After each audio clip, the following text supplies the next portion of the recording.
الرجیم بسم اللہ الرحمن الرحیم. عزیزان مان، آج مئی 1974 کی 26 تاریخ ہے اور درس قرآن کریم کا آغاز سورہ یوسف کی 15ویں آیت سے ہو رہا ہے. 12/15. اس صورت میں تو حضرت یوسف علیہ السلام کی داستان نور و نکھت مسلسل چلی آ رہی ہے. سابقہ درس میں اس کی کڑی یہاں تک پہنچی تھی کہ حضرت یوسف علیہ السلام کے بھائیوں نے باپ سے کہا کہ انہیں ہمارے ساتھ باہر کھیلنے کودنے پکنک کرنے شکار کھیلنے اس کے لیے بھیجا کریں.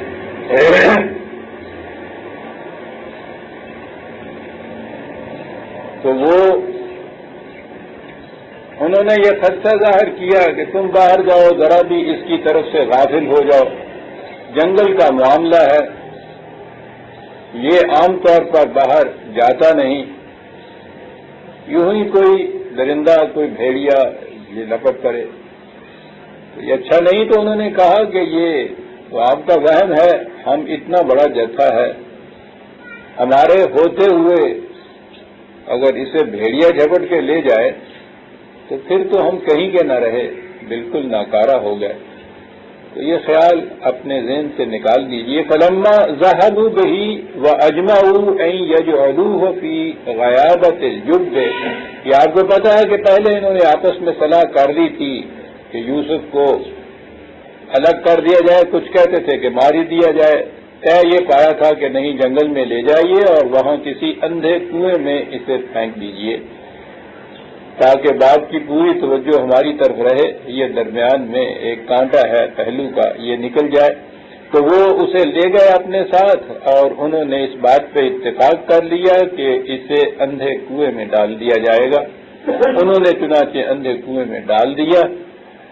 یاد رکھیے قرآن کریم داستان بھی بیان کرتا ہے تو ایک انداز ہوتا ہے سجسٹیونیس کا. یہ بڑا عجیب انداز ہوتا ہے کہ درمیان کی ایسی کڑی کو چھوڑ جانا کہ جس کے لیے یہ مشکل نہ ہو کہ سننے والا جو ہے وہ خود اس کڑی کو پوری کر لے، گیپ کو فل اپ کر لے. تو اس سے ہوتا یہ ہے، اس انداز سے، کہ وہ سننے والا بور نہیں ہوتا، اسے خود توجہ دینی پڑتی ہے کہ درمیان میں یہ بات جو نہیں کہی گئی یہ کیا بات تھی. تو اس کا اپنا ذہن بھی ساتھ کام کرتا رہتا ہے. یہ شاعری میں یہ ایمائیت کہلاتی ہے، یہ چیز کہ سجیشن سے ایک چیز کہہ جانا اور الفاظ اس کے لیے نہ دینا. لیکن اگر وہ گیپ ایسا ہے کہ وہ کوئی دوسرا فل ہی نہیں کر سکتا، یہ عیب ہو جاتا ہے پھر تحریر کا.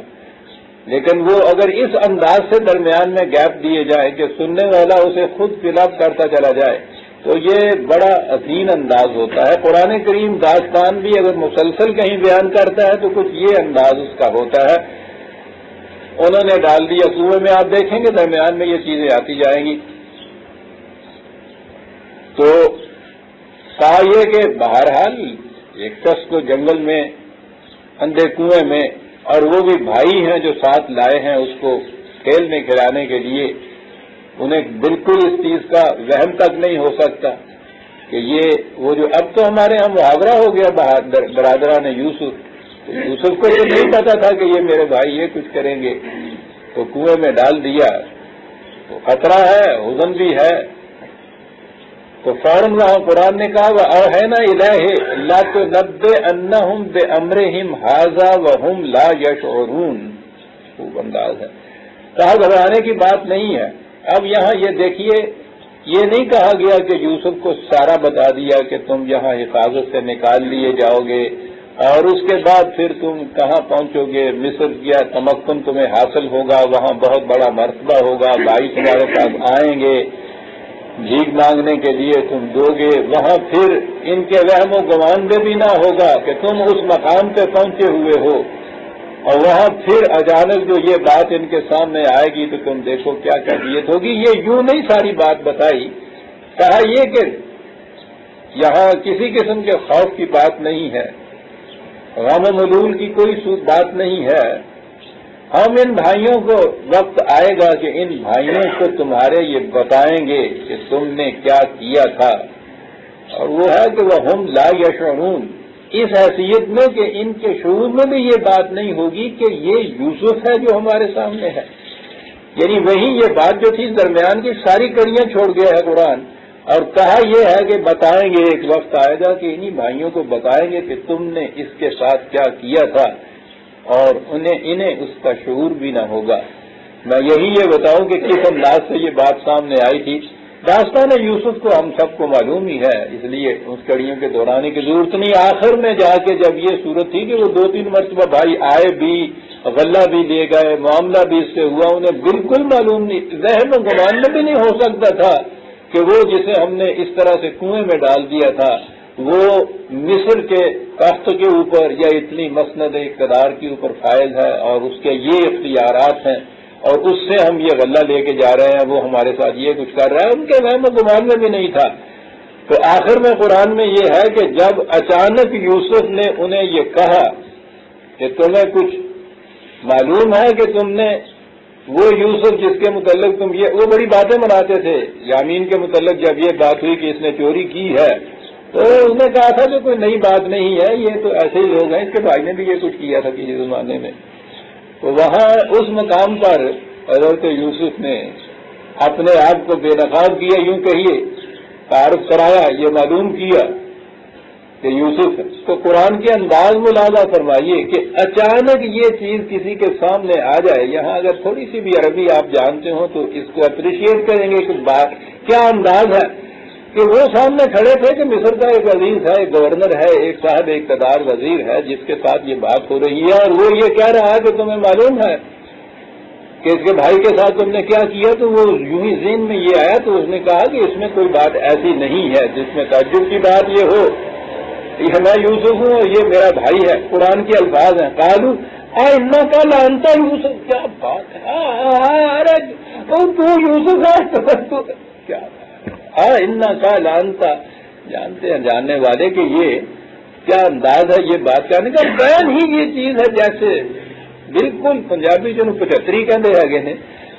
کہ یہ اچانک ایک چیز غیر متوقع طور پہ سامنے آئے تو اس کے لیے الفاظ ایسے ہیں کہ جیسے تو بتاتے ہوئے منہ سے نکل رہے ہیں، قالوا انک لانت یوسف، تو یوسف ہی ہے، یوسف ہے تو، یہ انداز جو ہوتا ہے۔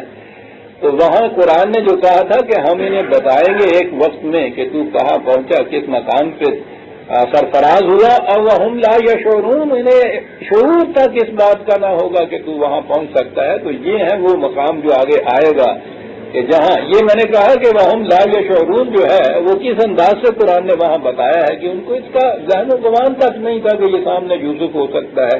بہرحال یوسف کو ہم نے اطمینان دلا دیا کہ یہاں کسی غم و حزن کی کوئی بات نہیں ہے، پریشانی کی کوئی بات نہیں ہے، یہ ایسا سب کچھ یہ وقت آ جائے گا۔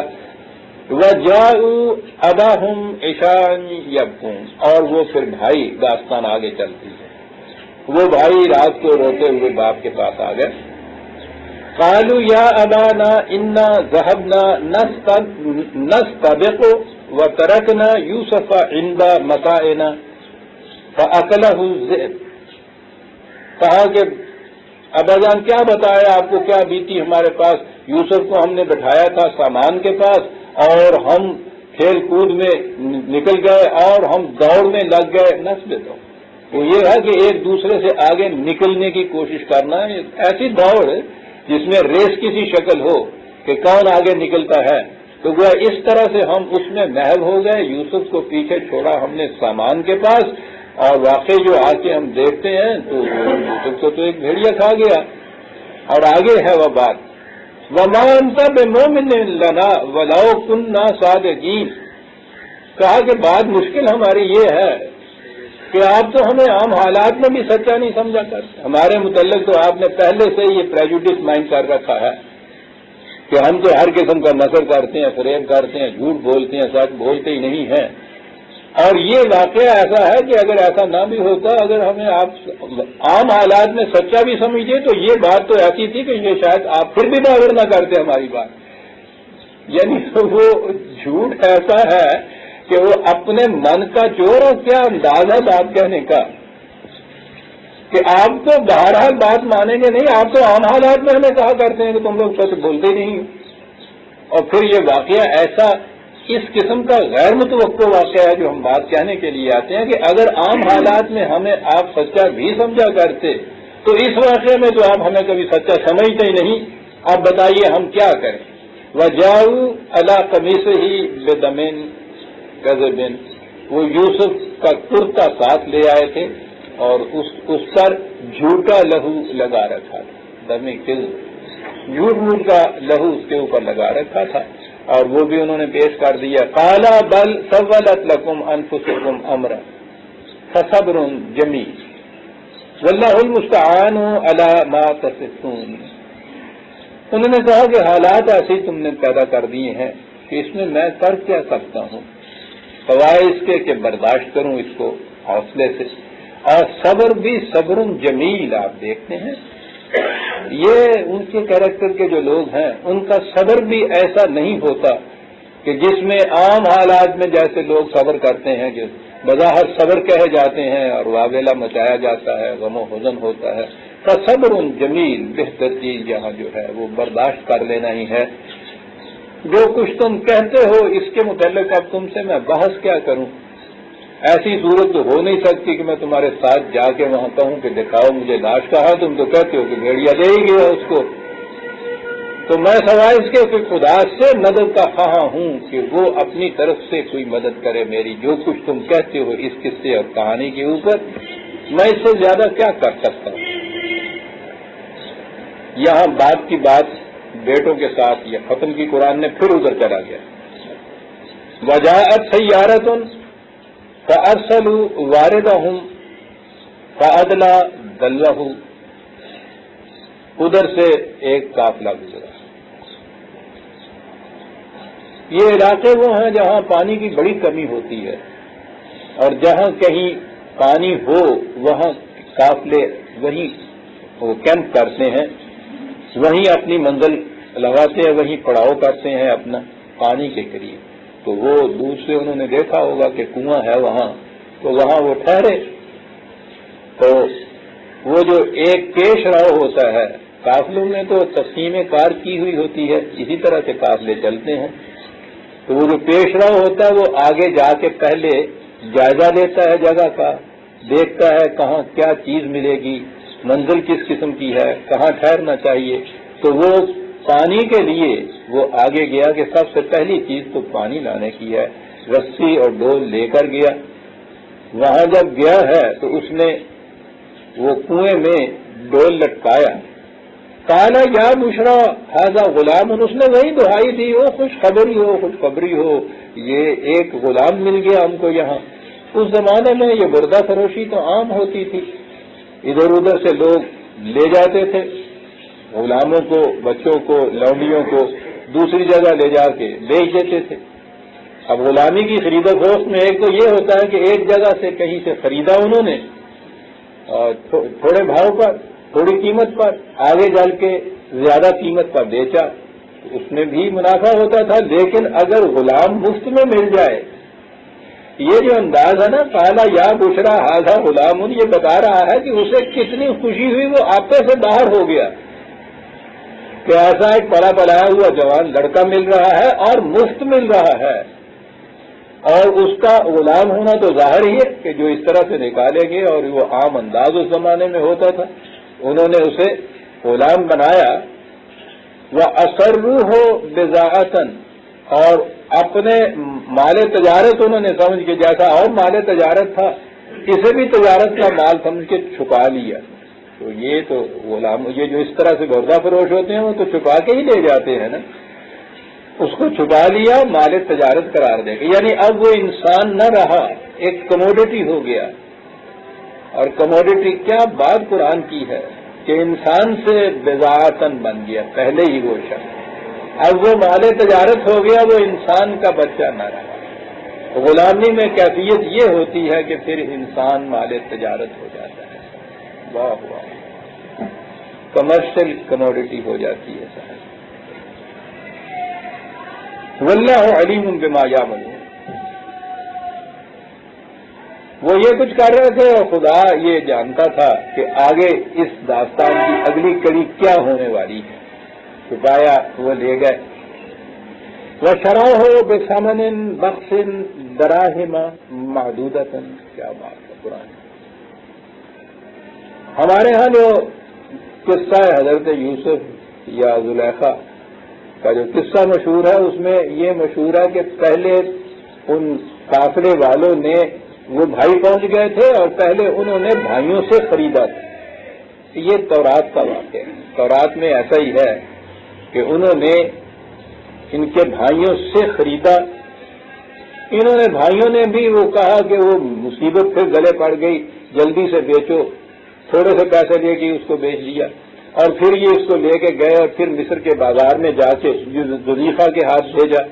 یہ ہمارے ہاں بھی یہ قصہ ہے، حتیٰ کہ مولی غلام رسول کی یوسف زلیخا جو ہے ہمارے ہاں، وہ بہرحال مولی غلام رسول ہیں، وہ بہت پائے کے مستند عالم سمجھے جاتے ہیں، یعنی ان کی کیفیت صرف وہ وارث شاہ یا فضل شاہ کی ہیر جاتی نہیں جاتی، تو مولی غلام رسول کی یوسف زلیخا تو بڑی معتبر سمجھی جاتی ہے، لیکن وہ تو بہرحال قصے تو قصے ہی ہیں، وہ تو پھر بھی شاعری ہے ان کے ہاں، داستان گوئی ہے۔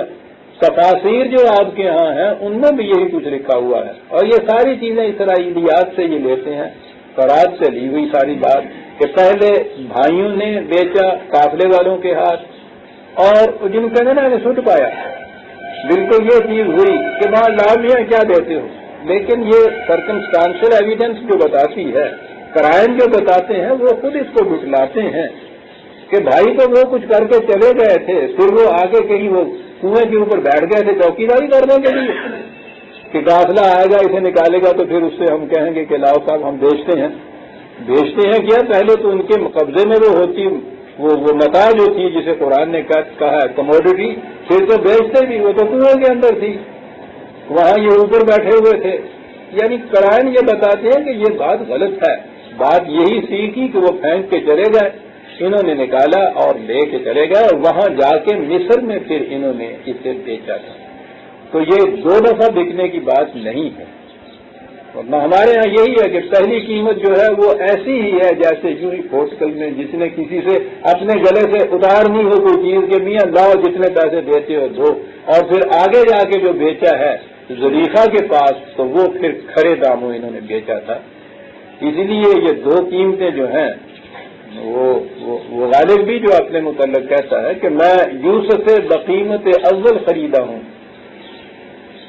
شاعر تو خوب ہوتے ہیں سب، ان کے تو مقصد ہی یونی مضامین آفرینی ہوتا ہے، لیکن جب یہ چیز آپ کی تورات کے روح سے آپ کی تفاسیر میں موجود ہیں تو یہ لوگ شاعری میں کیوں نہ لائیں؟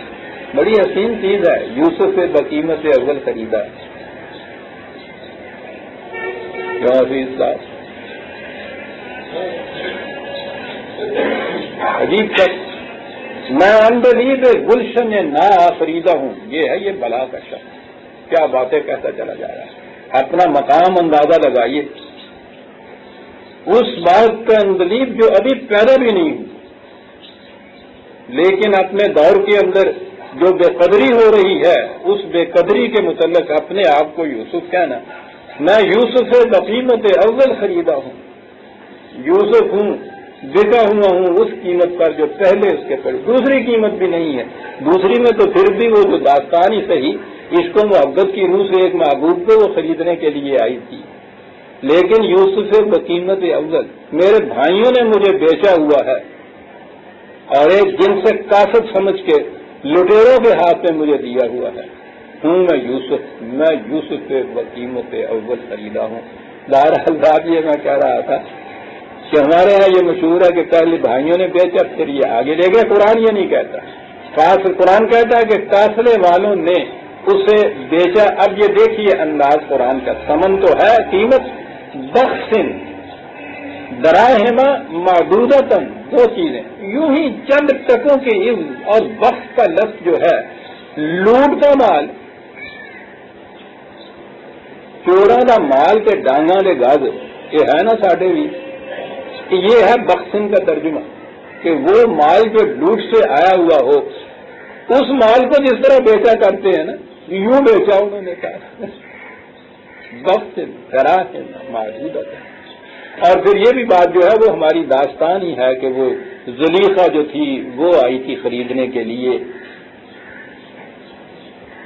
خواب میں اس نے دیکھا تھا، اس کے عشق میں وہ بالکل مجنون ہو رہی تھی، تو اس نے دیکھا کہ پھر ایک دن وہ بازار میں نفاس میں گئی ہے تو وہاں سامنے وہ کھڑا بک رہا ہے غلام، اور یہ وہی تھا جو خواب میں دیکھا تھا،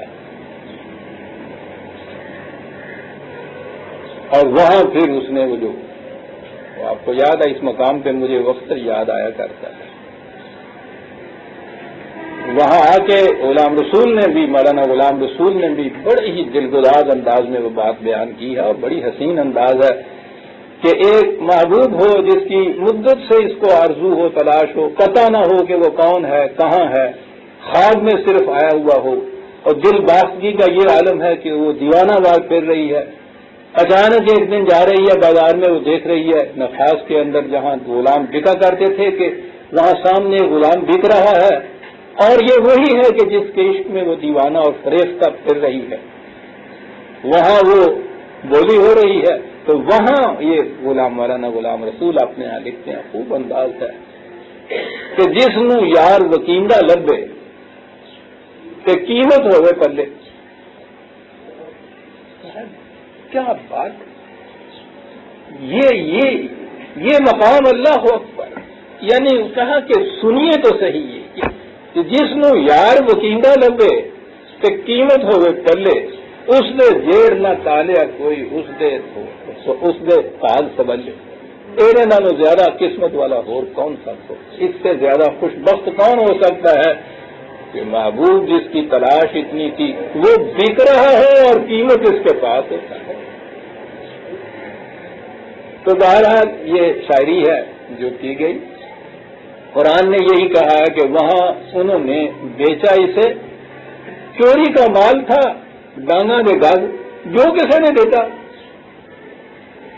بیچنے کی نظر آتا ہے کہ وہاں غلامی کا کاروبار اگرچہ ہوتا تھا گردہ فروشی کا، لیکن وہیں ہم چرائے ہوئے جو یہ غلام جب بچے ہوتے تھے ان کا کچھ ڈر ہوتا تھا ضرور، ایسا نظر آتا ہے، ورنہ یہ چیز وہ یوں نہ کہتا قرآن، یوں نہ وہ پھینک دیتے اس جن سے کاسد کو، ایسے انہوں نے بھیج دیا جلدی سے یہ کچھ کیا۔ وَكَانُوا فِيهِ مِنَ الزَّاهِدِينَ، وہ کیا بات کہتا ہے، وہ کہتا کچھ زیادہ دلچسپی اس میں نہیں لے رہے تھے، اپنے مال میں تو دلچسپی وہ لے رہے تھے کہ کہیں سے خریدا تھا، کہیں بیچنا تھا، حساب کرنا تھا کہ صاحب کیا منافع اس سے ہوا، محنت بھی ہماری آئی یا نہیں، پیسے بھی 4 بچے یا نہیں، اس میں تو وہ کہتا ہے قرآن کے وہ واقعی سوچ بچار سے انسان کام دیتا ہے، لیکن جو مال اس طرح سے بخشن حاصل ہوا ہو اس میں ان کی کیفیت یہ تھی کہ وہ اس کی طرف سے بالکل ہی لاپرواہ تھے، کچھ رغبت نہیں تھی۔ یہ زاہد ہے یہاں لفظ آیا قرآن میں، یاد رکھیے، ہمارے ہاں تو زہد اور تقویٰ وہ بڑی چیز ہوتی ہے نا، اصل میں زہد ہوتا ہے لا تعلق ہو جانا، لاپرواہ ہو جانا، یہ جو دنیا اور اس کے جتنی بھی کششیں اور جاذبیتیں ہیں ان کی طرف سے جو لاپرواہ ہو جاتا ہے، بے نیاز ہو جاتا ہے، چھوڑ دیتا ہے، ترک علائق کر دیتا ہے، اسے زہد کہتے ہیں نا۔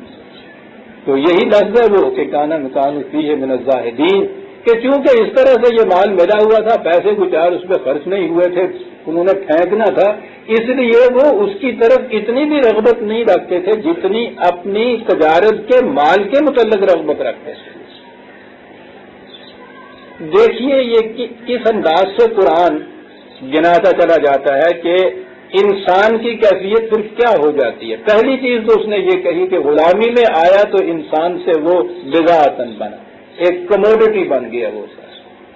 پھر کموڈٹی بھی ایسی بنا کہ جس کے متعلق ان کو کچھ زیادہ نہ پرواہ تھی، نہ کوئی تعلق تھا، نہ کوئی اس کی، یہ سمجھتے تھے گلے سے اتارنے کی کوشش انہوں نے کی کہ جتنے پیسے 4 کسی نے ٹکے دیے وہ لے لیے، یعنی یہ مقام ہو گیا اب اس کا جو یعقوب کا اتنا چہیتا بیٹا تھا اس مقام سے پھر اب قرآن اٹھا رہا ہے آگے چل کے. وقال اللہ ذِشْتَرَاهُ مِن مصر لِامْرَأَتِهِ. اب یہاں پھر اگلی بات آ گئی کہ یہ وہ عزیز مصر کی بیوی خریدنے کے لیے نہیں آئی تھی. وہ شاعری ہے. وہ خود یہ کہا یہی ہے کہ وہ اس شخص نے جو خریدا اس کو تو وہ اس نے جا کے اپنی بیوی سے کہا تو خریدنے والا خود یہ عزیز مصر تھا. عزیز کے معنی صاحب مرتبہ، وزیر ہو، کوئی اتھارٹی رکھنے والا ہو، اس کے لیے یہ لفظ اس زمانے میں استعمال ہوتا تھا. یہ عزیز جو ہے لفظ ہمارے یہاں دیکھیے نا، الفاظ جو ہے ان کے معنی وہ چلتے چلتے راستے میں کیا کہ کیا بنتے چلے جاتے ہیں. پہلی چیز تو ہمارے یہاں عزت جو ہے وہ ریسپیکٹ کو کہتے ہیں، احترام کو کہتے ہیں. اس کے یہ بنیادی معنی نہیں ہے عربی زبان میں. یہ ذلت کے مقابلے میں عز و منتشا ہو تو ذل و منتشا ہو، آپ دیکھتے ہیں اس کے معنی ہوتا ہے مقام بلند، قوت اس کے معنی ہوتا ہے، اقتدار اس کے معنی ہوتا ہے. اللہ کی صفت ہے هو العزیز الحکیم، تو اس کے معنی اقتدار کے ہوتے ہیں. بنیادی معنی ہی عزت کے معنی اقتدار کے تھے. اور پھر اس کے بعد عزت ہمارے ہاں آئی لفظ یہ اس پہلے معنی سے بالکل الگ ہو گیا. یہاں صرف ریسپیکٹ رہ گیا، اقتدار نہ رہا. اس کے بعد اگلی بات عزیز ہوئی. وہ عزیز میں وہ عزت داری بات بھی چلی گئی. یہ رشتہ داروں کے معنی میں استعمال ہوتا ہے، یعنی اور معنی بدلے ہیں. اور عزیز بھی وہ جو چھوٹا رشتہ دار کوئی ہوتا ہے اس کو کہتے ہیں عزیزی.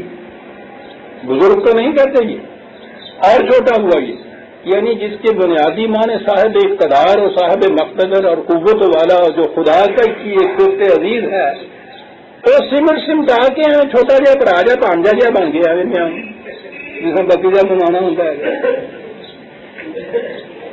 اب بھی جس کو ہم نے کچھ خاص اس کو توجہ نہ دینی ہے اسے کہتے ہیں عزیز من. بیٹھ کے نہیں عزیز من تو ٹھیک ہے، کل تو منڈا جانتے ہیں جان لے وال تیرے گلے آ گئے عزیز من. کہاں سے وہ عزیز چلا ان منزلوں سے گزرتا ہوا ہمارے یہاں کہاں آ گیا.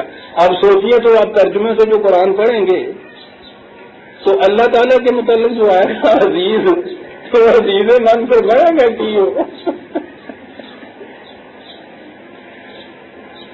میں نے اسی لیے کہا ہے کہ عزیزہ نے من، پھر میں نے بھی کہا عزیزہ نے من.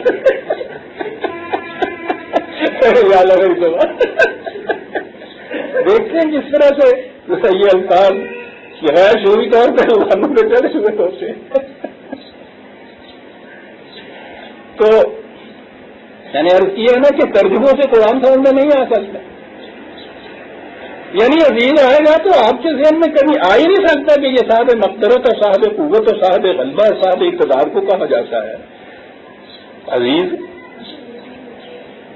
تو قرآن سمجھنے کا میں نے عرض کیا طریقہ یہ ہے کہ اس کے الفاظ کے روٹ میننگ جو ہے نا وہاں جائیے تھا. اور یہی کمال ہے عربی زبان کا، صاحب عجیب زبان ہے.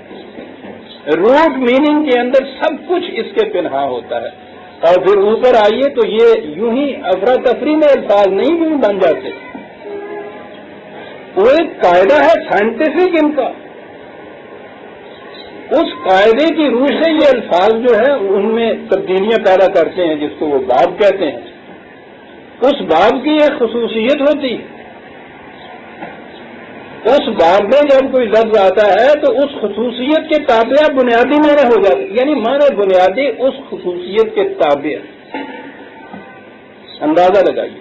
اور پھر یہ زبان جناب مادے میں جائیے 3 حرف ہوتے ہیں.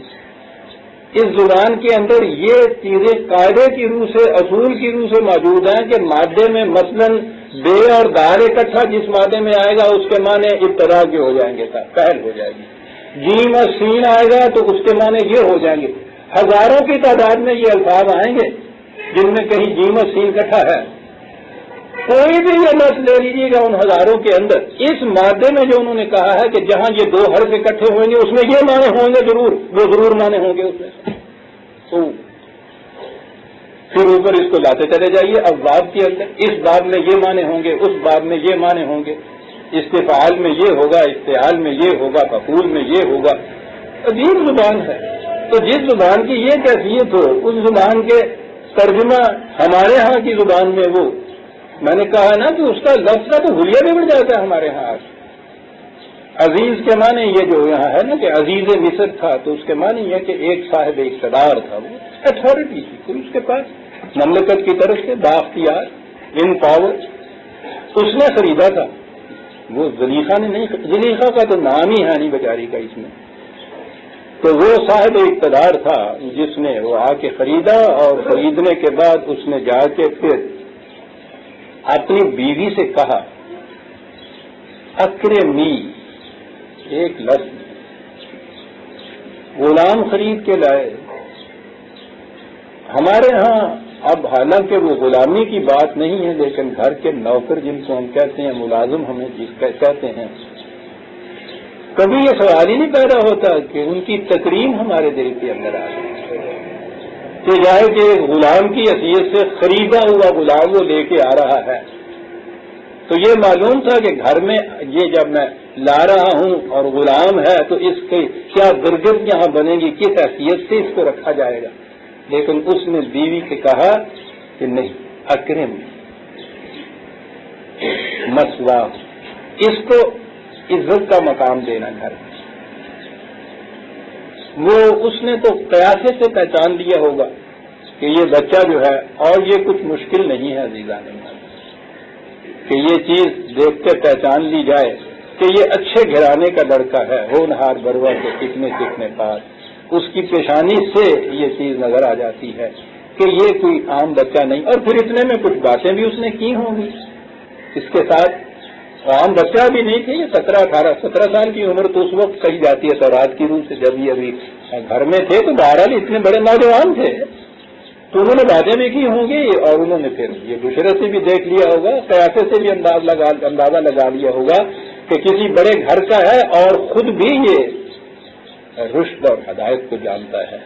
اس لیے اسے عام گھر میں نوکروں کی طرح یا غلاموں کی طرح نہ سمجھنا، اسے عزت کا مقام دینا. عسیٰ ان ینفعنا، ہو سکتا ہے کہ ذرا اس کی اچھی تربیت ہو گئے تو ہمارے لیے بڑا ہی فائدے مند ثابت ہو. اور نتخذہ ولدا، یہ ہو سکتا ہے کہ ایسا ثابت ہو جائے کہ ہم اسے بیٹا ہی بنا لیں. وہ نظر آیا کہ اس نے پہلی نگاہ میں جو چیز بھانپی تھی اس کا قیاسہ بڑا صحیح تھا. یہاں تک تو اس کی بات ہو گئی، اور قرآن اب آگے کہتا ہے وَكَذَلِكَ مَكَّنَّا لِيُوسُفَ فِي الْأَرْضِ، یوں ہم نے ایک نئے ملک میں یوسف کے لیے ٹکنے کا مقام بنا دیا. چلیے کیا بات ہے اس تمکن کی. یہ دیکھیے کہ جنہیں ان مقامات کے لیے چنا جاتا تھا، کن کن منازل میں سے انہیں گزرنا پڑتا تھا.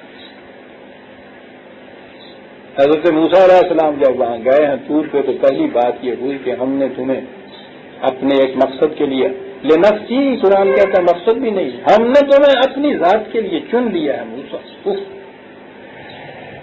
حضرت موسیٰ نے کہا کہ شکریہ.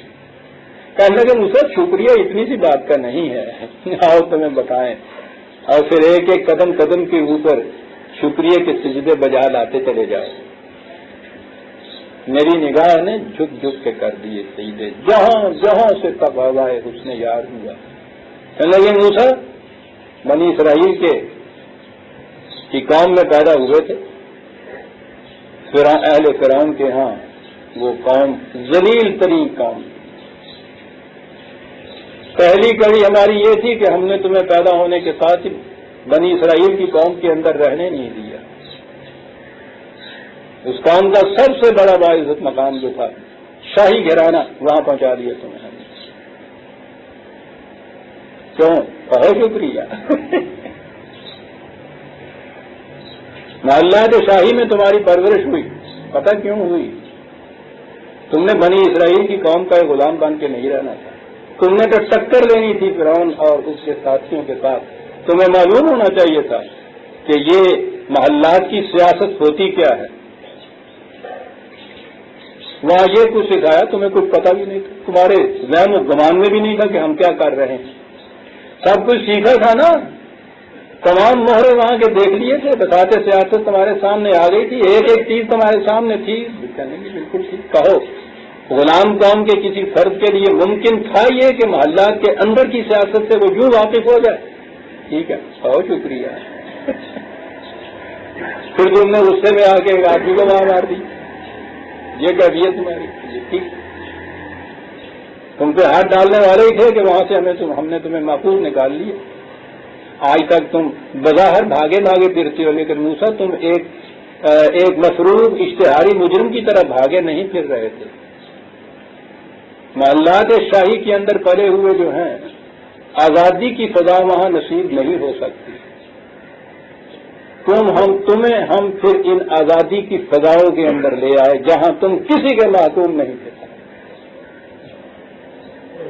ٹھیک ہے جی، شکریہ. کہا اس کے بعد ایک پوری رعیت جو تھی آگے چل کے اقتدار اتنا تمہیں ملنا تھا کہ تمہیں رائی بننا تھا. رائی تو گڈریے کو کہتے ہیں، رعیت اس کی بھیڑیں ہوتی ہیں، یہ ان کا رسوالا ہوتا ہے. آپ دیکھیے تصور بھی آپ کے ہاں کیا ہے. اگر حکومت کا تصور لیا جائے تو ان کا تعلق باہمی جو ہوتا ہے وہ گڈریے اور بھیڑوں کا تعلق ہوتا ہے. کوئی گڈریہ اپنی کسی بھیڑ کو بھیڑیے کے حوالے کر دیتا ہے. گڈریہ آپ پیاسا رہ جائے گا، اپنی بھیڑوں کو پہلے پانی پلاتا ہے. اسے نہ بھی ملے دوپہر کی روٹی تو وہ گزارا کر دیتا ہے، لیکن انہیں سب سے پہلے گھاس پہ کہ میں چراگاہ میں چھوڑتا ہوں. باہر سے کوئی حملہ کرتا ہے تو اپنی جان پہ کھیل جاتا ہے، اپنی بھیڑ کو گزار نہیں پہنچنے دیتا. شبانی تو یہ چیز ہوتی ہے. یہ انداز میں ہم نے تمہیں سکھانے کی بڑی ضروری چیز ہے. اور کیا بات تھی فاروق اعظم کی بھی، جنہیں میں نے شاہکار رسالت کہا ہے. مصر کے گورنر سے جب ذرا کوتاہی ہوئی تھی نگاہ برداشت کرنے میں اپنے ہاں کی رعیت کے معاملے میں تو اسے بلا لیا تھا. پتہ بلانے کے بعد انہیں آپ کہہ دیجیے سزا کیا دی تھی؟ میں کہا تھا کہ یہ لیجیے، یہ 100 بھیڑیں ہیں، ان کو 2 مہینے تک چرائیے باہر جا کر. تمہیں پھر معلوم ہو کہ ایک رائی کی ذمہ داریاں کیا ہوتی ہیں. جاؤ بھیڑیں چراؤ جا کے. یہ سزا تھی یا تعدیب تھی؟ پتہ قرآن کی تعلیم نے اور رسول اللہ صلی اللہ علیہ وسلم کی تربیت نے انہیں کیا بنا دیا تھا. یہ سزا دی جا رہی ہے اس گورنر کو کہ جاؤ، پھر تمہیں معلوم ہو جائے گا. یہ خود تھے صاحب 10 دن کے اندر، لیکن نہیں ذرا. لیکن صاحب مصیبت تو یہ ہے یہاں جو 100 بھیڑیں ہیں وہ کمبخت ایک ادھر نکل جاتی ہے، بہت کو پکڑ کے لاتا ہوں، دوسری ادھر جاتی ہے. کہا کہ یہی کیفیت افراد معاشرہ کا ہوتا ہے. یہ کوئی پتھر کے بت نہیں جو تمہیں دے دیے کہ جو جی میں آئے ان سے کہتے جائیے، وہ سامنے سے کچھ کہہ نہ سکے. یہ زندہ پائندہ انسان ہیں جو تمہارے سپرد کیے ہیں. معاشرے کے انسانوں کی کیفیت یہی ہوگی، کوئی ادھر نکل جائے گا، کوئی ادھر نکل جائے گا. لیکن گڈریا ادھر نکل جانے والی بھیڑ کی ٹانگ تو نہیں توڑتا، اسے راستے پہ لاتا ہے. لاٹ اس کی بھیڑیے کے لیے ہوتی ہے، بھیڑ کے لیے نہیں ہوتی. من مارنا پہنتا ہے یا پیڑنا چراؤن واسطے. یہ مقام تھا ان کا جو رائی ہوتے تھے عزیزان مان. یہ حکومت کا سوال ہی نہیں پیدا ہوتا. حضرت موسیٰ علیہ السلام کو پھر یہ بھیڑیں دی، کرنے کے اتنے برس تک بھیڑیں چرائیں. اب یہ سوچو کہ ایک طرف شاہی محلوں کی سیاست، اس کی بساط وہ ساری کی ساری وہاں سکھائی دیتا ہے. دوسری طرف آزادی کی فضاؤں کے اندر یہ بتایا گیا. فرعون تو یذبحون ابناءہم تھا نا، ذبح کرتا تھا ان کو جس میں ذرا سرفرازی دیکھتا تھا. یہاں بھیڑیں چرانی ہیں، بھیڑ کو تو کوئی رائی ذبح نہیں کرتا تھا، اسے چرانا ہوتا ہے، ان کی پرورش کرنی ہوتی ہے. اور اس کے بعد ہے کہ یا موسیٰ اس کے بعد تم ہمارے معیار پہ جب پورے اترے تو آج تمہیں یہ ہم تمہارے ذمہ یہ فریضہ لگا رہے ہیں. ان مقامات سے گزرے ہو موسیٰ، کہو کسی ایک مقام پہ شکریہ ادا کر رہے ہو، قدم قدم پہ شکریہ ادا کرنا ہوگا. میں کہہ یہ رہا تھا کہ یہ یوں ہی بات نہیں تھی کہ بادشاہ مر گیا، بادشاہ کوئی تھا نہیں. انہوں نے کہا کیا کریں، انہوں نے کہا کہ صاحب کل صبح سب سے پہلے جو دروازے میں داخل ہو جائے اس کے سر پہ تاج رکھ دو. تاج نبوت یوں نہیں رکھا جاتا تھا. قرآن نے وہاں لفظ استعمال کیا فتنا کا، ان کٹھالیوں میں سے گزارا موسیٰ، تو میں جب جا کے کندن بنے ہو، لفظ کٹھالی ہے. تم معلوم نہیں مشیت کا پروگرام کن کن کٹھالیوں میں سے ان سے گزارتا تھا، اور پھر اتنا عظیم پروگرام انقلاب کا ان کے سپرد کرتا تھا. یوں ہی تھوڑا ہوتا تھا کہ واللہ جب تصو برامتی کے معنی یہ ہوئے کہ صاحب اللہ جس کو چاہتا ہے تاج نبوت سے سرفراز کر دیتا ہے. اور پھر ہمارے ہاں یہ بات چڑھ گئی شاعروں کے ہفتے میں، خدا کی دہن کا موسیٰ سے پوچھیے، آگ لینے کو چاہے تو امبری مل جائے. قرآن کہتا ہے جس دن پیدا ہوئے تھے اس دن تیار کرنا شروع کیا تھا تم، کٹھالیوں میں سے گزارا تھا موسیٰ، جب جا کر ہمارے معیار پہ تم پورے ہوتے دیتا اللہ قدر نہ یہ ہے. ہاں پھر ہمارے معیار کے ہماری کسوٹی کے اوپر جو ہم نے پرکھا تمہارے سونے کو کندن ہو گیا ہوا تھا. تو میں نے کہا ہے کہ یہ کچھ پروگرام ہوتے ہیں مشیت کے، ان کے متعلق جن سے اتنا بڑا انقلابی کام دینا ہوتا ہے. یہ یوں ہی بات نہیں ہے کہ صاحب نبی بنا دیا. یہاں یہ نبی کے گھرانے میں یہ پیدا ہوئے ان سے بھی بہت بڑا ایک عظیم کام لینا تھا. اب وہاں موسیٰ علیہ السلام کو غلام قوم میں سے نکال کے پہلے یہاں پہنچایا پھر وہاں پہنچایا. حضرت یوسف علیہ السلام یہاں سے یہ جو باہر کی جنگل کی زندگی تھی، ان کی یہاں کی صحرائی زندگی تھی، اس زندگی سے ان کو مصر کے محلات میں پہنچانا. یہ ٹریننگ یوں ہو رہی ہے. اللہ تعالیٰ کے لیے کیا مشکل ہے کہ یوں ہی یہاں سے وہ اٹھاتے مصر کے محل میں پہنچا دیتے ان کے گھر کے اندر. لیکن نہیں، انسانوں کی دنیا میں وہ تو اسی پروگرام سے سب کچھ کرتا ہے اللہ جو انسانوں کا پروگرام ہوتا ہے. یوسف کا باہر بھیجا جانا، بھائیوں کا یہ سازش، قافلے والوں کا اس کو ایک بازار کی طرح لے جانا، بازار میں جا کے بیچنا، خریدنے والا یہ جسے ہم کہیں گے اتفاق سے وہ لے گیا ہے اور گھر میں جا کے بیوی سے کہتا ہے کہ اسے عزت کا مقام دینا. اس کی پیشانی میں ہمیں بڑا درخشندہ مستقبل نظر آ رہا ہے. ہو سکتا ہے کہ یہ ہمارے لیے بڑا سود مند ثابت ہو، یہ بھی ہو سکتا ہے کہ ہم اسے اپنا بیٹا ہی بنا لیں. کلالے کا مکن نہ یوسف ابھی لڑنا کیا یہ رہا تھا. یوں ہم نے موسیٰ کے لیے یہ موقع بہم پہنچا دیا، تمکن فی الارض کے لیے موقع، یہ اس کے لیے یہ کچھ ہو رہا تھا. وَلِنُعَلِّمَهُ مِن تَأْوِيلِ الْأَحَادِيثِ، تاکہ یہاں پہنچ کے پھر یہ پختگی پیدا کریں ان کے اندر. وہی جو میں نے کہا تھا تعویل الاحادیث، کہ ذرا سی بات سامنے آئے اور معال تک پہنچ جائے، فوراً ایک سیکنڈ میں نگاہ وہاں پہنچ جائے کہ اچھا یہ بات جو یہاں یوں قدم اٹھا ہے آخر میں اس کا نتیجہ یہ نکلنے والا ہے. اور یہ بڑی ضروری چیز ہے سر ایک انقلابی شخصیت کے لیے، اور پھر جس نے اتنی بڑی سیاست ہاتھ میں لینی ہو. تعویل الاحادیث بڑی ضروری چیز ہے. یہ جتنے بڑے لوگ دنیا کے اندر یا تاریخ میں آپ کو نظر آتے ہیں ان کی کیفیت وہی کہ میں نے پچھلی دفعہ کہا تھا اقبال کے اس لفظ میں کہ خارے دید و احوال چمن، کانٹے کو دیکھے اور پورے گلستان کی کیفیت آپ کے سامنے رکھے. یہی لوگ کامیاب ہو سکتے. تعویل الاحادیث. واللہ غالب علی امرہ ولکن اکثر الناس لا یعلمون. خدا اپنے پروگرام کو کامیاب کر کے آتا رہتا ہے، وہ غالب ہوتا ہے اپنے پروگرام کے اوپر. یہ راستے کی جو منزلیں آتی ہیں اس میں لوگ یہ دیکھتے ہیں یہ کہ صاحب یہ نیچا ہو گیا، یہاں شکست ہو رہی ہے، رسول اللہ ہجرت کر کے جا رہے ہیں، غار میں چھپے ہوئے ہیں.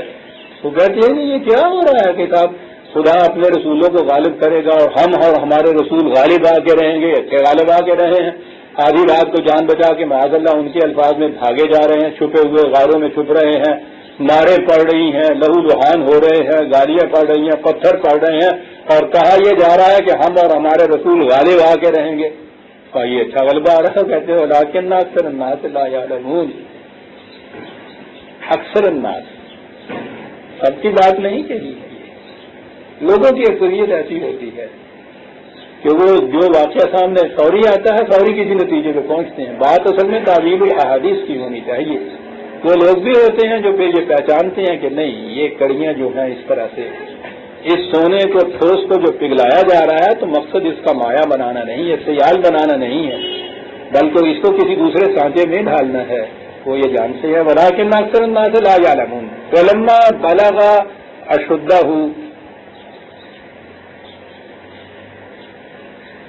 بڑی عمر کا ہوا،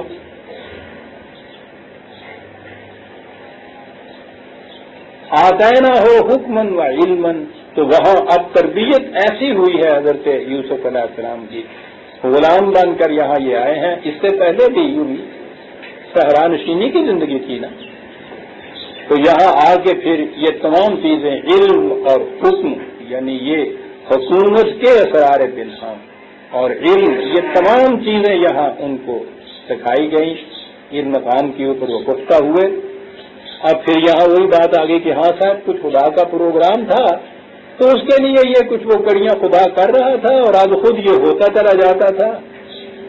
قرآن ہے عزیزان من، خیال میرے آپ کے دل میں یہ پیدا ہوگا، وہ تو قیامت تک کے دلوں کے خیالات کو جاننے والا ہے نا، یہاں یہ خیال پیدا یہ ہوا آتینا ہو، یہاں کہا تھا نا کہ ہم نے اسے حکومت کے راز سربستہ اور علم کی یہ تمام حقائق، یہ تمام وہاں ہم نے اس کو یہ دیے، عطا کر دیے، تو ذہن میں آیا کہ صاحب پھر یہ تو خدا جس کو عطا کرتا ہے اس کو علم ملا جاتا ہے، اب ہم آپ تو یہ کچھ کر نہیں سکتے، خدا کے پروگرام تھے نا، پیغمبر جو ہے جی کہا وہ قبائلے کا نرس المحسنین، یوں ہی نہیں یہ مل جاتا، یہ جو بھی حسن کارانہ انداز سے متوازن زندگی بسر کرتا ہے یہ اس کا نتیجہ ہوتا ہے، یہ جو ہم نے کیا ہے، اور پھر یہ اسی کے ساتھ نہیں ہوا، قبائلے کا نرس المحسنین جمع کا سیگا ہے، جو بھی اس طرح سے زندگی بسر کرے گا یہ انداز اس کے ہوں گے، اس کو یہ چیزیں مل جائیں گی۔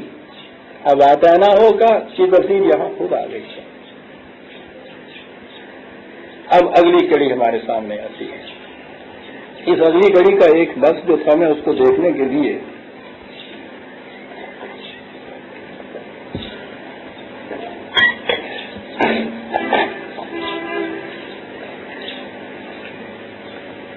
میں یہ جو نور دیکھ رہا تھا، آپ کو معلوم ہے یہ میری کتاب ہے جس میں نے انبیاء کرام علیہ السلام داستانوں کو مسلسل بیان کیا ہے 3-4 جلدوں میں۔ پہلی جلد ہے جو نور، حضرت نوح علیہ السلام سے لے کر حضرت شعیب علیہ السلام تک، پھر برق طور ہے حضرت موسیٰ علیہ السلام، پھر شعلہ مستور ہے حضرت عیسیٰ علیہ السلام کا، اور پھر معراج انسانیت ہے اس ذات اشرف و اطہر کی جو واقعی انسانیت کے معراج کبریٰ کے اوپر فائز ہے، نبی اکرم صلی اللہ علیہ وسلم کی سیرت۔ تو یہ جو نور، اس میں حضرت یوسف علیہ السلام کا قصہ آتا ہے۔ آگے جو بات آتی ہے یہ آ رہی ہے حضرت یوسف اور اس عزیز مصر کی بیوی کی داستان۔ بات تو آپ کو معلوم ہی ہے۔ مجھے اجازت دیجیے کہ میں نے جو نور میں یہاں پہنچنے کے بعد جس انداز سے اسے لکھا تھا میں ان الفاظ کو ذرا آپ کے سامنے پڑھ دوں۔ مجھے بھی اس میں کچھ تھوڑی سی کیفیت ملی تھی، آپ کو بھی اس میں شریک کرنا چاہتا ہوں۔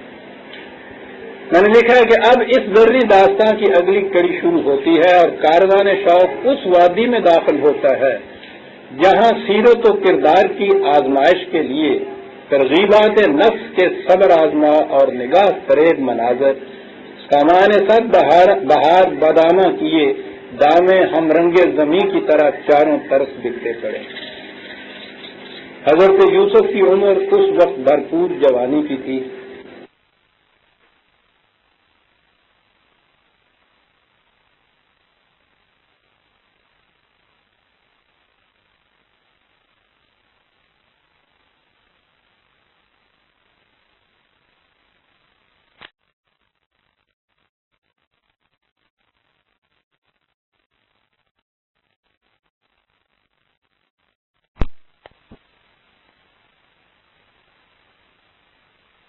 دکھائی دیتی ہے، پھر رگوں میں خانوادہ نبوت کا صالح خون، ان تمام خصوصیات کے ساتھ حسن عفت سونے پر سہاگا، تندرست جوانی اگر قلب و نگاہ کی پاکیزگی میں گزرے تو اس سے بڑا حسن اور کیا ہو سکتا ہے۔ یہ تھے حضرت یوسف علیہ السلام۔ دوسری طرف عزیز کی بیوی، تہذیب و تمدن کی بے باکیوں کی تخلیق، عشرت و کامرانی کے ماحول کی پروردہ، دولت کی مرصع کاریوں سے جگمگاتا حسن، غرضے کے دونوں طرف جذب و کشش کے پورے پورے سامان، لیکن ایک طرف جذبات نفس کی مکمل حکمرانی اور دوسری طرف ترغیبات نفس پر حدود اللہ کی قربانی۔ نتیجہ یہ کہ حضرت یوسف کا خیال کبھی بھولے سے بھی ادھر نہ گیا، لیکن عزیز کی بیوی کی دل باختگی آتش خاموش کی طرح سلگتی چلی گئی، حتیٰ کہ ایک دن جوش فریفتگی نے شعلہ بے باک کی صورت اختیار کر لی۔ حضرت یوسف کمرے کے اندر تھے، وہ عشوہ راضیوں کا فتنہ مجسمہ ہزاروں بجلیاں اپنے دامنے نگاہ میں لیے وہاں پہنچی، دروازے بند کر لیے، اور ناز ہزار نیاز مندیوں کے ساتھ ایک نگاہ التفات کے لیے ملتجی ہوا۔ قرآن کے الفاظ میں وَرَاوَدَتْهُ الَّتِي هُوَ فِي بَيْتِهَا عَن نَفْسِهِ، ایک لفظ ہے راودت، یہ عربی زبان میں ارادے کا مادہ یہی ہے، ریوا ودال، ارادہ کرنا ہوتا ہے کسی چیز کا، وہ تو ہم جانتے ہیں، خود ترغیب نفس، پھر قصد، پھر اس کے حصول کے لیے دل کے اندر ایک آرزو کا ابھرنا، یہ ساری چیزیں ارادہ میں آتی ہیں۔ اسی مادہ سے ان کے قاعدے کے مطابق مراودت آتا ہے، جہاں سے یہ لفظ راودت ہو ماضی آیا ہے۔ مراودت کے معنی ہے کسی کو اس کے ارادے سے پھیرنا، یعنی یہ ہے نا زبان جی، اس کے لیے کسی لمبے چوڑے فکرے کی ضرورت نہیں پڑی، اسی ارادہ سے اس نے وہ جو دوسرا اسی مادے سے وہ جو دوسرا اس نے باب لیا ہے وہ لفظ استعمال کیا ہے اور ساری بات کہہ گیا ہے۔ یوسف کو اس نے اس کے ارادے سے پھیرنا چاہا۔ اب دیکھیے کہ کتنی داستان کی تفصیل کتنی سمٹ کے آ گئی اس لفظ کے اندر۔ اب یوسف کا اپنا ارادہ بھی نظر آ گیا کہ وہ اس میں عفت و عصمت کو اپنی نگاہ میں رکھنا چاہتا تھا، اس نے اسے پھیرنا چاہا، اس کی طرف سے کوئی ترغیب کی بات نہیں ہے، ارادہ وہاں نہیں آیا ہے، اس نے اسے اس کے ارادے سے پھیرنا چاہا۔ تو پتہ چلا کہ پہلے اس کو معلوم بھی ہو گیا تھا کہ اس کا ارادہ کیا ہے، اس کا ارادہ پاک باز رہنے کا ہے، اسی سے پھیرنا چاہا نا۔ میں نے عرض کیا ہے کہ قرآن آپ دیکھیے کہ کس طرح ایک لفظ کے اندر کتنی باتیں کہہ جاتا ہے، اور یہ بات بھی نظر آتی ہے کہ یہ یکایک پہلے ہی دن یہ بات نہیں ہو جاتی، پہلے کچھ اور انداز سے کسی اور طریق سے یہ سارا کچھ وہ کرتی ہوگی، ہر بار اسے یہ پتہ چلتا ہوگا کہ یہ ادھر آنے کا نہیں ہے، یہ نہیں ادھر آتا۔ بالآخر وہ جو کلائمیکس پہ پہنچتا ہے نا، تو اس میں ایک لفظ قرآن بتاتا ہے کہ آخر اس نے طے کر لیا کہ اس کے ارادے سے آج پھیر کے رہوں گی۔ یہ ہوا جی بات۔ وغلقت الابواب، دروازے اندر سے اس نے بند کر لی۔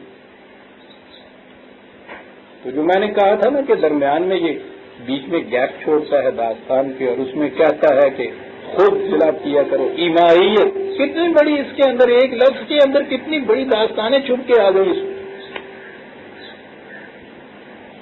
کہ آج اس نے طے کر لیا کہ اب دیکھو میں اس کو اس کے اس ارادے سے پھیر کے رہا، دروازہ بند کر دیا۔ وقالت ہے کہنا، اس کا کہ ادھر آؤ۔ اب یہاں انداز وہی نظر آتا ہے جیسا کہ ماسٹر غلام سے کہتا ہے ادھر آؤ۔ وہاں یہ لفظ کہے گئے، جواب ملتا ہے قال معاذ اللہ انہ ربی احسن مثوایا، میں تمہاری اس تمام جتنی بھی تمہاری سازش ہے، جس قدر تمہارا یہ انداز ہے، اس سے خدا کے قانون کی پناہ میں آ جانا چاہتا ہوں۔ کہاں پناہ؟ یہ روز جو ہم اعوذ باللہ من الشیطان الرجیم بسم اللہ الرحمن الرحیم کیا جاتے ہیں عزیزان ایمان، کبھی نہیں سوچتے اس کے معنی کیا ہے، تعوذ کے معنی کیا ہے، اعضاء کا بنیادی معنی کیا ہے۔ یہ عرب استعمال کرتے تھے اس لفظ کو، یہ مرغی اپنے چھوٹے چھوٹے بچوں کو، یا یہ بکریاں گائے اپنے بچوں کو، کہ مرغی اس کو لیے پھرتی ہے ادھر ادھر ادھر ادھر، کہیں چیل کا سایہ نہیں جو نظر آتا ہے نا، تو جس انداز سے یہ بچے بھاگ کے اس کے نیچے سمٹ کے آگے بیٹھ جاتے ہیں اس کی عبادت میں، اسے آزاد تعوذ کہتے ہیں۔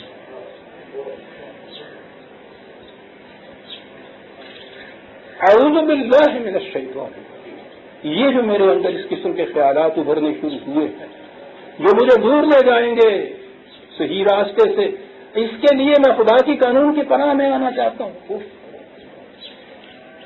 یہ ہے ان کے یہاں کا تعوذ۔ یہیں سے ہمارے ہاں پھر تعویذ کا لفظ ملتا ہے جی، تعویذ دیتے ہیں گال کتوں توڑ دیا نکدی کتنے جا تعویذ۔ تعویذ میں بھی حفاظت کا سامان ہے، دکان کے باہر انہوں نے وہ لیا، وہ یاسین کی وہ چرخڑیاں بنائی اندر، میں کیا بناؤں، ایک عمر گزر گئی یہ بناتے ہوئے، اور اس کو انہوں نے باہر کیل سے ٹھونک دیا، بس ٹھیک ہے اب حفاظت کا سامان ہو گیا۔ کس سے؟ وہ تو چھاپا مارنے والے آیا کرتے ہیں جی اس کو، ہاں تعویذ لکھا ہے، وہاں سے تعویذ ہوا ہے۔ اعوذ باللہ، پیغمبر ہے، قال معاذ اللہ، کہاں پناہ کہاں ڈھونڈ رہا ہے صاحب؟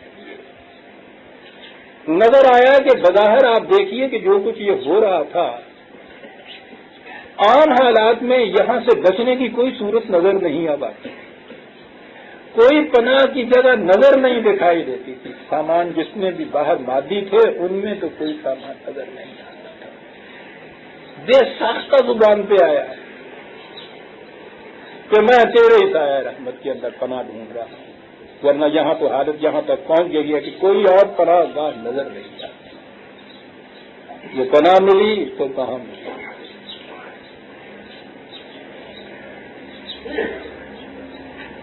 انہ ربی احسن مثواہ،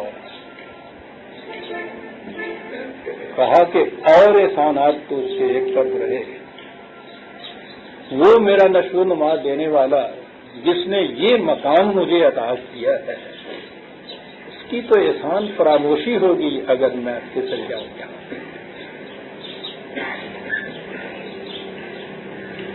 کیا بات یاد آ رہی ہے؟ یہ آسانہ کو دیکھا کیا انداز ہے اس کے اندر کہ یہ تو اور سب چیزیں چھوڑیے، اس کی بڑی احسان فراموشی ہوگی۔ اسی لیے ہمارے یہاں کے بعض مفسرین نے کہا ہے کہ ربی سے مراد یہاں وہ اس کا خامن تھا، یعنی ان کا آقا، کہ انہوں نے میری ایسے پرورش کی ہے، یہ اس کے خلاف بددیانتی ہو جائے گی، لیکن یہ بات نہیں ہے عزیزان، یہ تو بڑی چھوٹے درجے کی بات ہے کہ یہ اس نے میرے آقا نے، میرے مالک نے مجھے پالا پوسا، یہ صاحب غداری اس کے خلاف کروں کہ اس کی بیوی پہ ہاتھ ڈال دوں۔ معاذ اللہ بتا رہا ہے کس بلند مقام کے اوپر یہ بات کہی ہے بے ساختہ، انہ ربی احسن مثواہ انہ لا یفلح الظالمون، خود یہ بتا رہا ہے کہ انہ قائل وہاں کیا ہے، وہ نہیں ہے اس کا خاوند۔ کہا پہلی چیز تو یہ ہے کہ اس نے اس حسن کارانہ انداز سے جو میں نے زندگی کی بسر کی تو اس کے یہ نتائج اس نے مجھے دیے، اور دوسری طرف میں یہ بھی جانتا ہوں کہ جو پھر اس مقام سے گر جاتا ہے پھر وہ پنپ نہیں سکتا تھا۔ دونوں چیزیں میرے سامنے ہیں،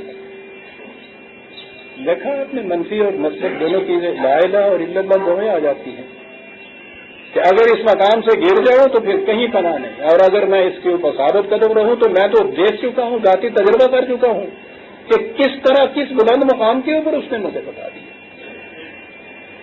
آگے ایک بات آتی ہے، وہ آیت عزیزان ایمان جہاں بعض اوقات رونے کی دل، وَلَقَدْ ہَمَّتْ بِهِ وَهَمَّ بِهَا لولا رأى برهان ربه۔ ہمہ ہوتا ہے ایک شدت کے ساتھ ارادہ کر لینا، ارادہ تو صرف دل کے اندر ابھرنے والا خیال ہوتا ہے، یہ اس سے اگلی منزل ہوتی ہے۔ ہمت بہی، یہ تانیث کا صیغہ آ گیا، اس عورت نے پھر آگے بڑھی، جوش بڑھ گئی، شدت جوش سے کوئی چیز جو کرنے کی ہوتی ہے اس کے لیے یہ ہم آتا ہے لفظ، وہ بڑھ گئی۔ وہ ہمہ بہا، یہ الفاظ ہیں آگے، وہی لفظ ہمہ، اس نے بھی یہ چیز، یعنی میں یہ بتا رہا ہوں ہمارے ہاں کیا اس کی تفسیر آ جاتی ہے، اس نے بھی یہ چیز کر یہ چیز تو اصل بات تو اس دل کے ارادے کی ہوتی ہے، اس جوش کی ہوتی ہے، جذبات کے جو ہو جاتا ہے پیدا. وہاں بھی یہ ہوا، یہاں بھی یہ ہوا. آپ کہیے گا بیٹیاں بیٹھی ہیں، اصلی اختلاط جنسی جس کو یہ آگے چل کے بات تھی وہ تو اس سارے واقعے میں ہوا ہی نہیں تھا. جرم اگر وہ تھا تو پھر جرم تو زلیخا سے بھی سرزد نہیں ہوا. اب مت وہ یہ والی بات یہاں تک اس نے کی ہما بہا آگے یوسف کی طرف یہ لے آئے. یہ ہمارے ہاں استعمال کیے جاتے ہیں. اس نے بھی یہ کیا، اس نے بھی یہ کیا. پھر کہ جی پھر جب یہ میں کیا عرض کروں کہ تیاری ہو گئے. بعض مفاسیر میں یہ لکھا ہوا ہے کہ جس طرح سے یہ میاں بیوی بیٹھتے ہیں بستر پہ، اس کیفیت تک بھی یہ پہنچ گئے. تو اس وقت انہوں نے دیکھا کہ حضرت یعقوب سامنے کھڑے ہیں اور وہ انگلی سے ان کو اشارہ کر رہے ہیں. تو وہاں سے یہ بات آئی. کیا عرض کیا جائے عزیزان اللہ، کیا چیزیں ہیں جو باہر جاتی ہیں. کوئی دوسرے صاحب اٹھے، انہوں نے کہا کہ انہوں نے زلیخا سے پوچھا کہ وہ ایک کونے کے اندر کس چیز کے اوپر تم نے پردہ ڈالا ہوا ہے. اس نے کہا کہ وہ بت ہے میرا جس کی میں پرستش کرتی ہوں. اس نے کہا کہ تم نے یہ پردہ کیوں ڈالا؟ کہنے لگی کہ میں نہیں چاہتی کہ اس قسم کا جو تیل ہے اس کے سامنے ہو. اس سے حضرت یوسف نے کہا کہ یہ اپنے بت کے سامنے یہ کچھ نہیں چاہتی تو میرا خدا تو سب کچھ دیکھنے والا ہے، تو میں اس کے سامنے یہ کس قدر کروں.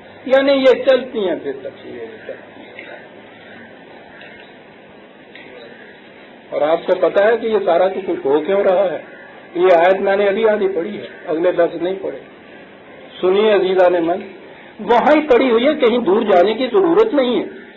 وَلَقَدْ ہمت بہی، وہ تو اس جوش میں ارادہ کر چکی اور بڑھ گئی.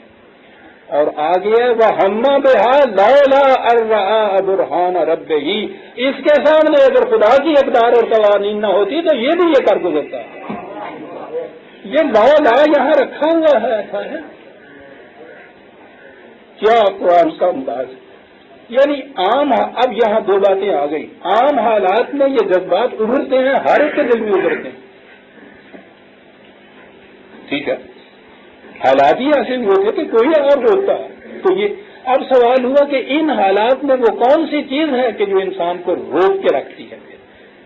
کیا ہوا کہ وہ ہمت بہی والی جو تھی اس کے لیے یہ نہیں کہا ہے آگے، کیونکہ اس کے بعد اس کے سامنے یہ بات نہیں تھی. کون سی چیز تھی جس نے روک دیا اس کو یوسف کو؟ وہ ہے رب ہی صاحب، دلیل کھلی ہوئی دلیل، واضح اخبار، واضح قانون خداوندی، وہ حد جو اس نے باندھی. اگر اس کے سامنے یہ نہ ہوتا تو یہ بھی وہی کچھ کرتا جو وہ کر رہی تھی. یہ ایسا مانے اسی آیت کے اندر. اور پھر یہ تو میں نے کہا اسی آیت کی بات ہے. اسی صورت کے اندر، اسی داستان میں اگر 2-4 آیتیں یا 10-20 آیتیں بھی آگے چلے جاتے، اور میں کہتا ہوں آگے جانے کی ضرورت نہیں تھی. یہ ایک ہی سانس میں پہلی آیت میں کالا معاذ اللہ جو وہ کہہ رہا ہے، تو یہ ایک طرف سے وہ معاذ اللہ بھی کہہ رہے ہیں، انہ ربی آسنا مسوا کہہ رہے ہیں، انہ لا یفلح الظالمون بھی کہہ رہے ہیں، اور ہمارے بھی ہو رہا تھا.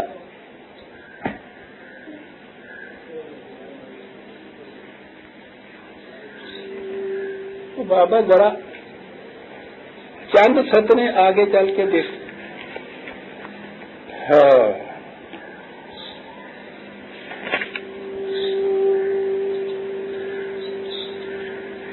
32ویں آیت آگے چل کے اسی داستان میں ہے. وَلَقَدْ رَاوَدتُّهُ عَن نَفْسِهِ، خود یہ کہہ رہی ہے، یہ یزید کی بیوی جسے ہم زلیخا کہتے ہیں، بات آگے پیش ہو رہی ہے، آگے آئے گی بات. اپنی سہیلیوں کے سامنے یہ بات کر رہی ہے کہ تم جو مجھے یہ تان دے رہی ہو کہ یہ بھی تم سے رحم نہیں ہوتا. اس نے کہا میں کروں کیا؟ اس کا کیفیت یہ ہے کہ میں نے تو اسے پھیرنا چاہا تھا اس کے ارادے سے. میں نے تو بڑی کوشش کی تھی سستا سما، اس میں تو اپنی عصمت کو اس طرح محفوظ رکھا قابو نہیں آیا. یعنی وہ جو مقابل میں دوسرا فریق ہے وہ یہاں بیان شہادت دے رہا ہے سستا سما. اندازہ لگائیے وہ یہ کہہ رہی. اور آگے چل کے جب یہ مقدمہ پھر پیش ہوا تھا فرعون کے سامنے، ساری چیزیں داستان دوہرائی گئی. قال ما خطبكن اذا راوتن یوسف، وہی راودہ کا لفظ کرا رہا ہے ساری داستان میں. آپ دیکھیے اس نے پوچھا یوسف سے کہ آپ سچ سچ بتاؤ کہ جب تم نے اس کو ارادہ کر لیا تھا اس کو اس کے ارادے سے پھیرنے کے لیے، اور اس دن وہ کمرے کے اندر وہ ساری کوشش کر دیکھی تھی، کہو کیا ہوا، سچ سچ بتاؤ. قلنا حاشا للہ ما علمنا علیہ من سوء، خدا شاہد ہے میں اب سچ کہتی ہوں کوئی برائی کا خیال اس کے دل میں نہیں آیا. وہ یہ بیان کر رہے. تو اسی داستان میں یہ ساری چیزیں بیان ہو رہی ہیں. اور عزیزان من، میں تو یہ کہتا ہوں کہ اگر یہ نمط ہوتی خدا کا ایک ہے داستان آگے ساری بیان اس لیے ہو رہی ہے. قرآن اس کا یہ نقطۂ ناچکا یہ ہے اس سارے داستان حضرت یوسف کا، جیسے میں نے شروع میں کہا تھا. قرآن کہتا ہے یہ کہ یہ جو عصمت ہے اگر اس کی پابندی رکھی جائے، اس کو محفوظ رکھا جائے تو انسان کی سیرت ان بلندیوں کے اوپر پہنچ جاتی ہے جو ہم داستان حضرت یوسف میں تمہیں بتا رہے ہیں. کہا یہ گیا ہے. اور عزیزان من، اگر ہما بہا والی بات آ جائے تو وہ تو ختم ہو جاتی ہے عصمت والی بات. تو آگے تو ایک یوں ہی فزیکل ایکشن باقی رہ جاتا ہے. کیوں کہا تھا خدا نے کہ یاد رکھو ہم تمہارے دل میں گزرنے والے خیالات اور نگاہ کی خیانتوں سے بھی واقف ہیں. نگاہ کی خیانت، دل میں گزرنے والے خیالات، یہ کوئی جرم بن سکتے ہیں؟ تو اس نے کہا ہے نا کہ ہم تو یہ کچھ بھی دیکھ سکتے ہیں.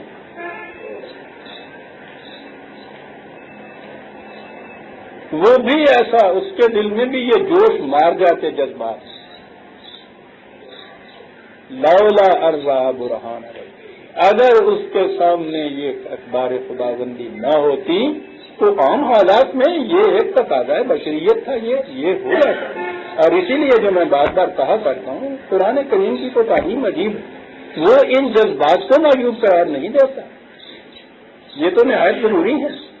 جنسی جذبات جو ہے اس داعش نسل کے لیے نہایت ضروری چیز ہے. یہ تو سلسلہ اسی طرح سے آگے چلتا ہے. اس کی تسکین بھی ضروری ہے. اس کے لیے قرآن نے حدود مقرر کیے ہیں. ان حدود کے مطابق ان جذبات کی تسکین کی جائے. نہ صرف یہ کہ معیوب نہیں بلکہ یہ فطرت کے پروگرام کی تکمیل کا ذریعہ بن.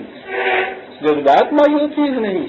سوال صرف یہ ہے کہ ان کی تسکین کس طرح سے کی جاتی ہے، بے باکیوں کے ساتھ حیوانات کی طرح یا حدود خداوندی کے اندر رہتے ہوئے. اور یہ ہے وہ قرآنی تعلیم کا مابعد امتیاز. مذہب کی دنیا کے اندر جذبات کو ہی نہایت معیوب قرار دیا جاتا ہے. نفس کشی سب سے بڑا مرحلہ تزکیہ ہے. نفس کشی، نفس کو مار دیں. نفس کے معنی ہے یہ جذبات، یعنی ان جذبات کو فنا کر رہے ہیں. جیسا کہ میں اکثر کہا کرتا ہوں کبھی سوچتے نہیں یہ جو بتایا ہمیں جاتا ہے کہ یہ مغز دین ہے. یہ بلندیوں پہ پہنچے ہوئے مقامات کے اوپر لوگ ہیں جہاں سے یہ چیزیں لاتے ہیں. نفس کشی ہو رہی ہے، جذبات کو مار رہے ہیں. یعنی خدا جذبات کو پیدا کر رہا ہے، یہ مارتے چلے جا رہے ہیں. دونوں کی لڑائی ہو گئی، جنگ ہو گئی، کردہ جاتا ہے.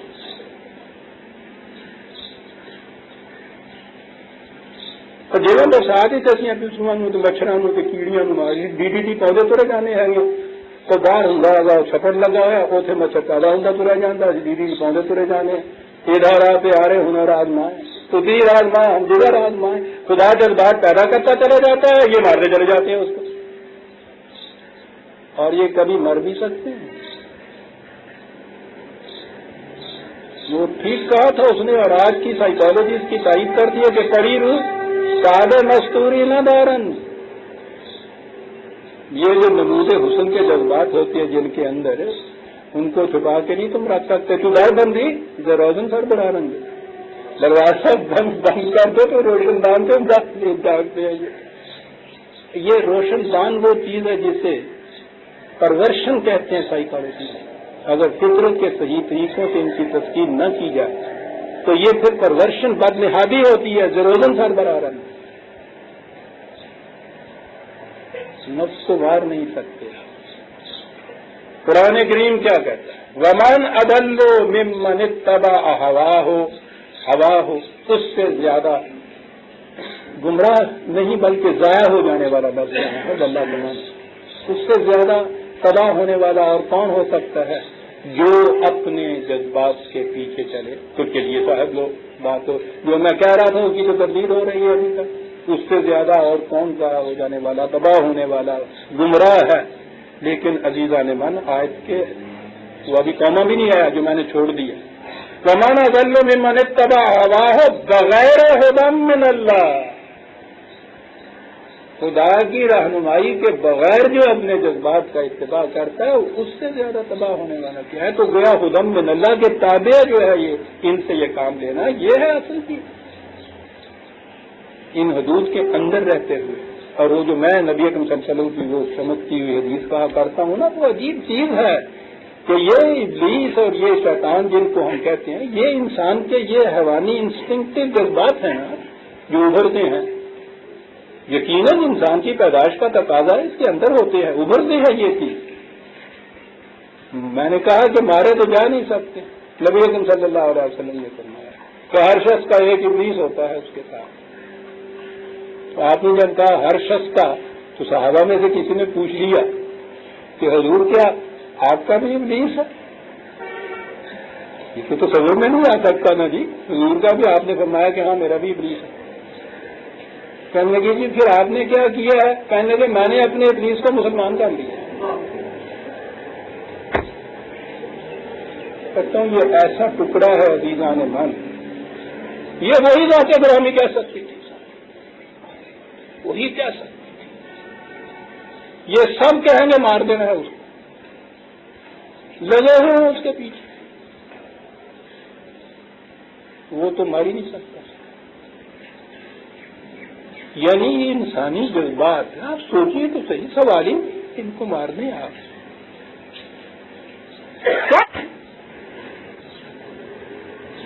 میں یہ عرض کر رہا تھا قرآن کریم یہ بتاتا ہے کہ انسانی جذبات جو ہیں بغیر ھدی من اللہ اگر ان کے پیچھے چلا جائے تو پھر تباہ کرنے والی بات ہے. ہدایت و خدابندی کے تابع رکھا جائے تو دنیا میں ساری کار فرمائیاں جتنی ہیں یہ تو جذبات کا صدقہ ہے عزیزان من. ان کو ختم کر دیجیے تو انسان اس کے بعد مٹی کا مادہ بن کے بیٹھ جائے. ہوتا کیا ہے؟ یہ ہے وہ چیز کہ وہ ہما بہا وہ بھی یہ بے باکی کر گزرتا اگر اس کے سامنے یہ نہ ہوتا کہ یہ تو ہدایت خداوندی کے تابع کرنا ہے، اس سے بے باک ہو کے نہیں کرنا، لہذا کچھ نہیں کیا. کذالک کا لے نصر کا انفسوا والفحشاء، یوں اس کو ہم نے بدی اور برائی کی ہر چیز سے بچا لیا. قرآن یہاں بھی کہہ رہا ہے. اور اگلی بات یہ ہے انہ من عبادنا المخلصین، وہ ہمارے مخلص بندوں میں سے تھا، وہ اس کے قابو آ سکتا تھا شیطان کے. اور یہ جو میں نے کہا ہے شیطان کے قابو، قرآن میں یہ ہے. وہ جو داستان ہے نا وہ آدم کی اور ابلیس کی اور خدا کے ساتھ مکالمے، اور وہاں پھر یہ ابلیس سے یہ کہا گیا کہ جاؤ تم اگر اپنی ذمہ داریوں کو قبول نہیں کرتے، اعتراف نہیں کرتے اس کا، تمہاری اصلاح نہیں ہو سکتی، جاؤ. پھر وہاں وہ چیلنج دیتا ہے کہ بہت اچھا، اس کی وجہ سے مجھے یہاں ذلیل کیا جا رہا ہے، برباد کیا جا رہا ہے، بھیجیے اس کو. اتنی سی شرط یہ ہے کہ میرا اسٹینڈمن ہے جناب بتا دیجیے گا، مہلت مجھے دیجیے گا، اور پھر دیکھیے گا میں اس کے ساتھ کرتا کیا ہوں. کہا کہ اچھی بات، ہم ایسی کوئی رہی نہیں کرتے کھیڑ ہی تمہیں بھی جب تک یہ آدم ہے اس وقت تک تم بھی وہاں رہو گے.